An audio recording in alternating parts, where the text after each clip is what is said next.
Happy Halloween! Ayan, subukan nating mag pumpkin carving ngayon.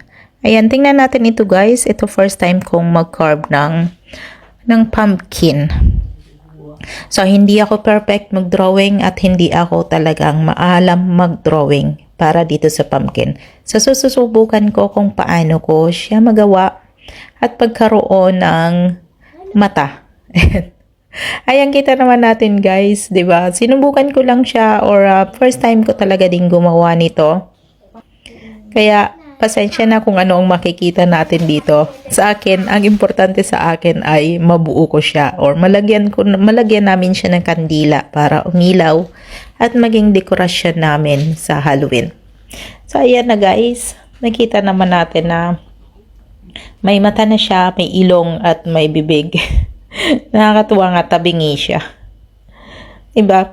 Ganito talaga dito guys kapag undas. Sinubukan ko lang talaga ito guys dahil nga sabi ko, gaano ba katigas ang pumpkin na ganitong orange e-carve. So hindi naman pala siya ganun katigas guys na nahiwain, pero meron akong maliit na kutsilyo na ginamit. Iyan ay kutsilyo talaga ng pang-carve ng pumpkin. So, mas madali lang siya. Para siyang lagari ba guys? Para siyang lagaring maliit. So, hindi siya matigas. Madali lang din siyang mabuo. Pero, syempre dahil bago lang tayo, kailangan ko siyang lagyan ng drawing, ng pattern para susundan ko na lang kung paano ko siyang bubutasan. Meron tayong dalawa ditong pumpkin na ginawa. Ayan.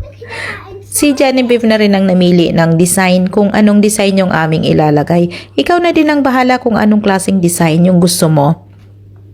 So yung iba talaga na creative sa mga ganito, talagang ang gaganda nilang tingnan. So kasi syempre bago natin siya lagyan ng kandila, kailangan natin tanggalin yung buto. So yung buto pwede din lutuin siya guys. Actually pwede siyang lutuin yung buto niya. So, kung mahilig kayo talaga sa pumpkin seeds, ayan, pwede siyang lutuin. Kaya lang hindi ako maalam. Alam nyo naman, hindi ako marunong magluto niyan. Kaya, ayan, itinapon lang namin yung buto niyan. Marami siyang buto actually. Sabi ko nga, alam nyo ba na siguro, ang sarap igulay nitong pumpkin na ito. Kasi ang laki-laki niya. 'Di ba? Ang laki-laki niya tapos parang maligat siya. Kaya lang syempre, after namin siyang ginamit, or after namin siyang naipang display, so, itinapon na lang din namin siya. Pero pwede siyang ibigay sa ibang animals. Or meron talagang mga farm na tumatanggap nito pagkatapos ng Halloween. Tinatanggap nila para ibigay sa kanilang mga alaga. Ayan na siya guys. Eh, di ba nakakatuwa? Yung nakakatuwang tingnan na nabuo ko siya ng ganyan. Actually, ay dalawa kami ni Genevieve at talagang excited siya dito na mabuo ito. Kaya kaming dalawa yung magkatulong. Maya-maya niya akong tinatanong kung buo na or ano. Kasi, yan nga, ilalagay namin sa may hagdan para doon siya ng Halloween or buong Halloween night.